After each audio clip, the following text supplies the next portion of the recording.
నక్షత్రం మీద కోపంతో నక్షత్ర పైకి శారీరక దాడికి దిగిన ప్రకాష్. సునీల్ అనే కొత్త క్యారెక్టర్ ఎంట్రీతో వేతూర్, మీనాక్షి, చాముండి జీవితాలు తలకిందులు కాబోతున్నాయా? అక్షర నక్షత్రగా మారడం వెనుక ఉన్న కారణం ఈశానే అని తెలుసుకున్న రుద్ర. అసలు ఏం జరిగింది ఈ పాటలో తెలుసుకుందాం. Welcome back to our channel. ఈరోజు మన స్టోరీ రుద్రాక్షర లవ్ స్టోరీ పార్ట్ 14. విరించి కళ్ళల్లో ఆ ప్రమాదకరమైన మెరుపు అలాగే ఉంది. అతను సిగరెట్ పొగను గాల్లోకి వదులుతూ నక్షత్ర వెళ్ళిన వైపు చూసి నవ్వుకున్నాడు. ఆట ఇప్పుడే మొదలైంది నక్షత్ర. కాదు కాదు అక్షర అని గొనుగుతూ అక్కడి నుండి వెళ్ళిపోయాడు. అక్కడ బ్యాంకింగ్ కస్టమర్స్ ఎక్కువ మంది ఉండడం వల్ల నక్షత్ర విరింజీని చూడలేదు. ఆ రోజు మధ్యాహ్నం ఒక లోకల్ బార్లో వాతావరణం చాలా సందడిగా ఉంది. నక్షత్రతో ఆఫీస్లో గొడవ పడిన మేనేజర్ ప్రకాష్ పూర్తి నిషాలో ఉన్నాడు. అతని ముఖంలో అవమాన భారంతో కూడిన కోపం స్పష్టంగా కనిపిస్తోంది. అతని పక్కన అతని స్నేహితుడు రఘు కూర్చుని మందు తాగుతున్నాడు. ప్రకాష్ గ్లాస్ను టేబుల్పై గట్టిగా కొడుతూ, నిన్నగాక మొన్న వచ్చిన దానికే అంత బలుపుంటే ఏళ్ల తరబడి అదే ఆఫీస్లో పనిచేస్తున్న నాకెంత బలుపుండాలి?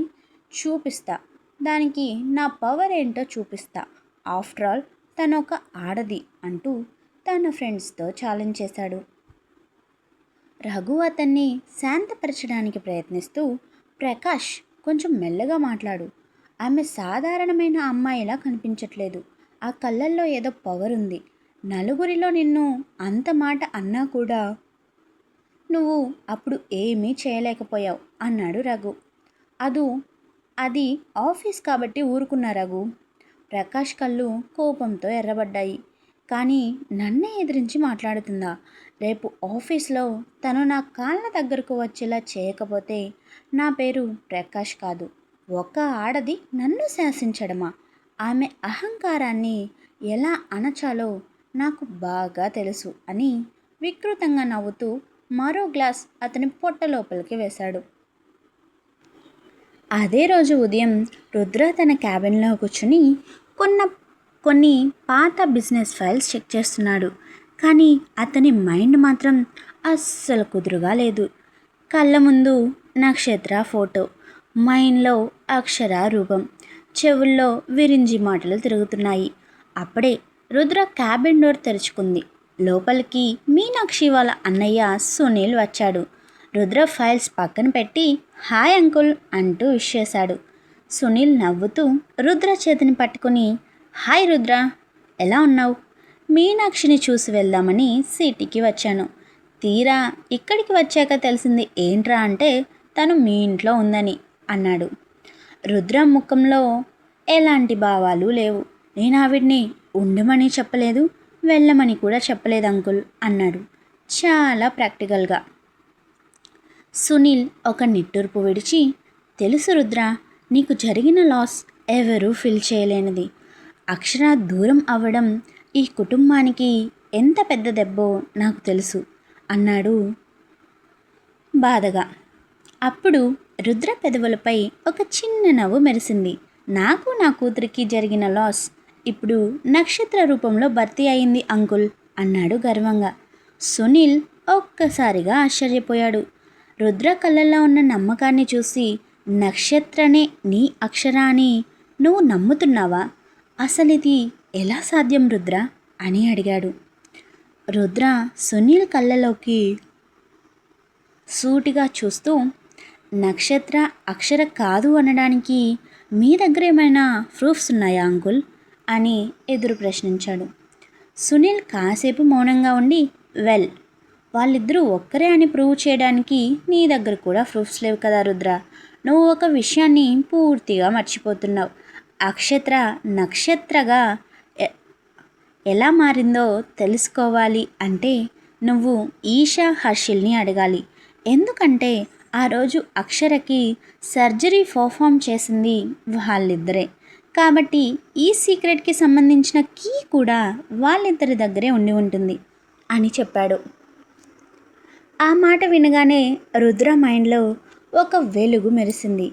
అవును, ఆ రోజు హాస్పిటల్లో ఏం జరిగిందో పూర్తిగా ఈషా హర్షిల్లకే తెలిసి ఉంటుంది అనుకున్నాడు మనసులో. సునీల్ లేచి నిలబడి, సరే రుద్ర, నేను మీనాక్షిని కలవడానికి నీ మ్యాన్షన్కి బయలుదేరుతున్నాను, సీ యూ దేర్ అని చెప్పి అక్కడి నుండి వెళ్ళిపోయాడు. సునీల్ వెళ్ళిపోయాక రుద్ర ఆలోచనలో పడ్డాడు. హర్షిల్ నా దగ్గర అంత పెద్ద నిజాన్ని దాస్తాడని నేను అనుకోవట్లేదు. ఇక మిగిలింది ఈషానే. ఆమె ఏదో దాస్తోంది అనుకుంటూ వెంటనే తన కోట్ తీసుకుని ఈషా పనిచేసే హాస్పిటల్కి బయలుదేరాడు.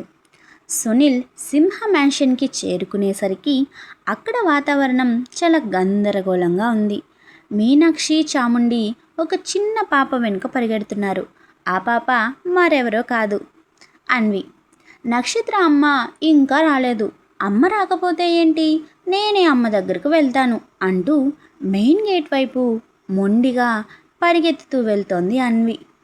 చాముండి వెనుక నుంచి రొప్పుతూ, సెక్యూరిటీ, అన్విని గేట్ దాటనివ్వకు అంటూ గట్టిగా అరుస్తుంది. ఖచ్చితంగా అదే సమయానికి సునీల్ లోపలికి వస్తున్నాడు. గేట్ వైపు పరిగెత్తుకుంటూ వస్తున్న అన్విని చూసి సునీల్ వెంటనే వంగి ఆమెను 2 చేతులతో ఎత్తుకుని లోపలికి తీసుకొచ్చాడు. మీనాక్షి సునీల్ దగ్గరకు పరిగెత్తుకుంటూ వచ్చి, మంచి టైంకి వచ్చావన్నయ్యా, రుద్ర నోట్లో నుంచే ఊడిపడింది ఈ బుడ్డది.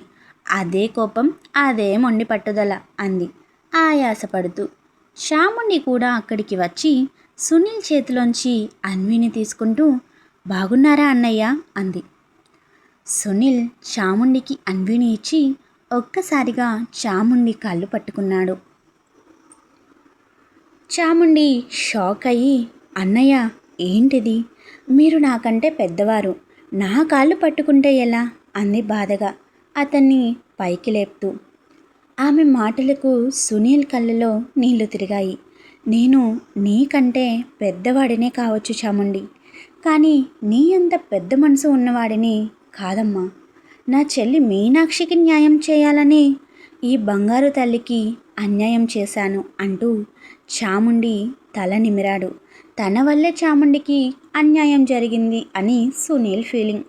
అది గమనించిన మీనాక్షి వాతావరణాన్ని మార్చడానికి నేను ఖుషీకి క్యారేజ్ పంపించాలి, లోపలికి వెళ్తున్నా అంటూ అక్కడి నుండి వెళ్ళిపోయింది.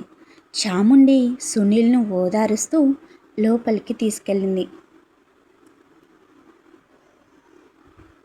అదే సమయంలో హాస్పిటల్లో ఈషా క్యాబిన్లో హర్షిల్ కూర్చుని ఉన్నాడు. ఇద్దరి ముఖాల్లోనూ తీవ్రమైన ఆందోళన కనిపిస్తోంది. ఈషా కుర్చీలో కొంచెం ముందుకు వంగి, ఏంటి హర్షిల్, అర్జెంటుగా కలవాలి అన్నావు, ఏదైనా సీరియస్ మ్యాటరా అని అడిగింది. హర్షిల్ గంభీరంగా తల ఊపి, అవును సీరియస్సే, చాలా సీరియస్, అక్షర గురించి అని హర్షిల్ చెప్పగానే ఈషా ఒక్క క్షణం కూడా ఆలోచించకుండా అక్షర బ్రతికే ఉంది అంది. ఆ మాట వినగానే హర్షిల్ షాక్తో లేచి నిలబడ్డాడు. అసలు ఏం మాట్లాడుతున్నావు ఈషా, అక్షర ఆ రోజు మన కళ్ళ ముందే కదా అని హర్షిల్ అంటుండగానే ఈషా అని గట్టిగా అరుస్తూ ఒక్కసారిగా బేస్ వాయిస్తో కారిడార్ మొత్తం ప్రతిధ్వనించేలా అరుస్తూ డోర్ని గట్టిగా నెట్టుకుంటూ ఈషా క్యాబిన్లోకి వచ్చాడు రుద్ర. అతని కళ్ళు కోపంతో ఎర్రగా ఉన్నాయి. ముఖంలో రౌద్రం తాండవిస్తోంది. రుద్రను చూసి ఈషా, హర్షిల్ ఇద్దరూ షాక్తో స్తంభించిపోయారు. రుద్ర నేరుగా ఈషా టేబుల్ ముందుకు వచ్చి 2 చేతులు టేబుల్పై గట్టిగా ఆనించి ఆమె కళ్ళలోకి సూటిగా చూస్తూ, నువ్విప్పుడు ఏదో అన్నావు ఈషా, అక్షర బ్రతికే ఉందా, ఆ మాట మళ్ళీ అను అన్నాడు గొంతులో వణుకుని దాచుకుంటూ. ఈషా తేరుకుని, రుద్ర నువ్వు తప్పుగా విన్నావు నేను అని ఈషా ఏదో కవర్ చేయడానికి ప్రయత్నించింది. అబద్ధం చెప్పకు ఈషా, రుద్ర గట్టిగా అరిచాడు. నేను నా చెవులతో విన్నాను అన్నాడు రుద్ర. హర్షిల్ ఏదో అడగబోతుంటే నువ్వు అక్షర బ్రతికే ఉంది అన్నావు. అంటే అంటే నక్షత్రే అక్షర అని నీకు ముందే తెలుసా? నన్ను నా కూతురిని తను బ్రతికే ఉందనే తెలిసి ఇంతకాలం చీకట్లో ఉంచారా అని రుద్ర ప్రశ్నిస్తుంటే హర్షిల్ మధ్యలోకి వచ్చి, రుద్ర ప్లీజ్ కూలవు, ఈషా ఏదో ఫ్లోలో అని చెప్పబోయాడు. నువ్వు ఆపు హర్షిల్ అని, నాకు నిజం కావాలి, ఇప్పుడే కావాలి అని టేబుల్పై ఉన్న ఫైల్స్ను కిందకు విసిరేశాడు రుద్ర. ఈషా కళ్ళల్లో నీళ్లు తిరిగాయి. ఆమె రుద్ర వైపు చూసి, అవును రుద్ర, నక్షత్రే అక్షర అంది నెమ్మదిగా. ఆ ఒక్క మాటతో రుద్ర ప్రపంచం ఒక్కసారిగా ఆగిపోయినట్లు అనిపించింది. అతని కళ్ళ ముందు అక్షరతో గడిపిన పాత రోజులు, అన్వి ఏడుపు, నక్షత్ర కఠినమైన ప్రవర్తన అన్నీ ఒకదాని తర్వాత ఒకటి తిరిగాయి. తనకి గట్టి నమ్మకం నక్షత్రే అక్షర అని. కానీ అతని మనసులో ఏదో చిన్న మూల చనిపోయిన అక్షర ఎలా బ్రతికి వస్తుంది అని చిన్న డౌట్ కూడా ఉండేది. కానీ ఈషా ఆగి, ఆమెకు పాత జ్ఞాపకాలు ఏమీ లేవు రుద్ర అని ఆ రోజు అసలు ఏం జరిగిందో చెప్పింది. ఈషా మాటలు విన్నాక రుద్ర 2 అడుగులు వెనక్కి వేసి, నాకు చెప్పకుండా ఇంత పెద్ద నిర్ణయం ఎలా తీసుకుంటారు మీరు? ఆమె నా భార్య, అన్వి తల్లి అంటూ గోడకు ఆనుకున్నాడు. ఇక్కడ నక్షత్ర ఆఫీస్లో సమయం సాయంత్రం 5 కావస్తోంది. నక్షత్ర తన క్యాబిన్లో ఫైల్స్ క్లోజ్ చేసి ఇంటికి బయలుదేరడానికి రెడీ అవుతోంది. ఆఫీస్లోని ఉద్యోగులంతా అప్పటికే వెళ్ళిపోయారు. కారిడార్లో లైట్లు డిమ్గా ఉన్నాయి. నక్షత్ర తన బ్యాగ్ తీసుకుని లిఫ్ట్ వైపు నడుస్తుండగా వెనుక నుంచి ఎవరో వస్తున్న అడుగుల శబ్దం వినిపించింది. ఆమె వెనక్కి తిరిగి చూసింది. అక్కడ మేనేజర్ ప్రకాష్ పూర్తి మత్తులో చేతిలో ఒక పదునైన గాజు ముక్క పట్టుకుని నిలబడి ఉన్నాడు. నక్షత్ర అంటూ ప్రకాష్ నవ్వుతూ నక్షత్ర ముందుకు వచ్చాడు. నక్షత్ర కనుబొమ్మలు ముడిచి, ప్రకాష్ ఈ టైంలో ఇక్కడేం చేస్తున్నావు? పైగా తాగి ఉన్నావు అంది గంభీరంగా. నా పవర్ ఏంటో చూపిస్తా అన్నాను కదా, నన్ను అందరి ముందు అవమానిస్తావా? ఆఫ్టర్ ఆల్ ఒక ఆడదానివి, నీకు ఎంత ధైర్యం అంటూ ప్రకాష్ ఒక్కసారిగా ఆమె వైపు దూసుకొచ్చాడు. నక్షత్ర అలర్ట్ అయ్యి పక్కకు తప్పుకుంది. కానీ ప్రకాష్ మళ్ళీ ఆమెపై దాడి చేయడానికి ప్రయత్నించాడు. నక్షత్ర అతని చేతిని పట్టుకుని ట్విస్ట్ చేయడానికి ప్రయత్నించింది. కానీ ప్రకాష్ మత్తులో ఉన్నా కూడా మగవాడి బలం ఉపయోగించి ఆమెను కూడకు నెట్టాడు. ఆమె చేతిలోని బ్యాగ్ కింద పడిపోయింది. మామూలుగా నక్షత్ర ప్రకాష్కి ఎదురు పోరాడగలదు.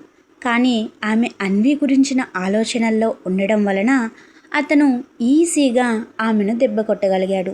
ఇప్పుడు చెప్పు, ఇంకోసారి నా విషయాల్లో ఇంటర్ఫియర్ అవుతావా అంటూ ప్రకాష్ ఆ గాజు ముక్కను ఆమె ముఖంకు దగ్గరగా తెచ్చాడు. నక్షత్ర తన సర్వశక్తులు వడ్డి అతని పొట్టలో గట్టిగా తన్నింది. ప్రకాష్ వెనక్కి పడిపోయాడు. నక్షత్ర వెంటనే అక్కడి నుండి మెయిన్ డోర్ వైపు పరిగెత్తింది. కానీ ప్రకాష్ కోపంతో వెంటనే లేచి ఆమె జుట్టు పట్టుకుని వెనక్కి లాగాడు. నక్షత్ర కింద పడిపోయింది. ఆమె తల టేబుల్ అంచుకి గట్టిగా తగిలింది. ఒక్కసారిగా నక్షత్ర కళ్ళ ముందు చీకటి అలుముకుంది. కానీ ఆమెకు చీకటిలో కొన్ని పాత దృశ్యాలు మెరుపులా కనిపించాయి. ఎవరో తనను కారులో తీసుకెళ్తున్నట్టు, ఒక పెద్ద పేలుడు శబ్దం, ఒక చిన్న పాప అమ్మ అని ఏడుస్తున్నట్టు ఆమె మైండ్లో కదిలాయి ఈ జ్ఞాపకాలన్నీ. నక్షత్ర నోటి నుంచి తెలియకుండానే అన్వి అనే పేరు వచ్చింది ఆ క్షణం. ప్రకాష్ వికృతంగా నవ్వుతూ ఆమె బుగ్గల్ని అతని 2 చేతులతో గట్టిగా ఒత్తేస్తూ, ఈ అందం చూసుకునే కదా నీకు ఇంత పొగరు, ఈరోజు నీ అందం నా చేతుల్లో నలిగిపోవాల్సిందే అంటూ ఆమె పైకి రాబోతుండగా సరిగ్గా అదే సమయానికి ఆఫీస్ డోర్ బద్దలు కొట్టుకుంటూ ఒక వ్యక్తి లోపలికి వచ్చాడు. అతను మరెవరో కాదు, రుద్ర. తర్వాత ఏం జరగబోతుంది తెలుసుకోవాలంటే నెక్స్ట్ పార్ట్ వరకు వెయిట్ చేయండి. సస్పెన్స్ కొనసాగుతుంది. Thank you for watching. Keep smiling, keep listening. Subscribe.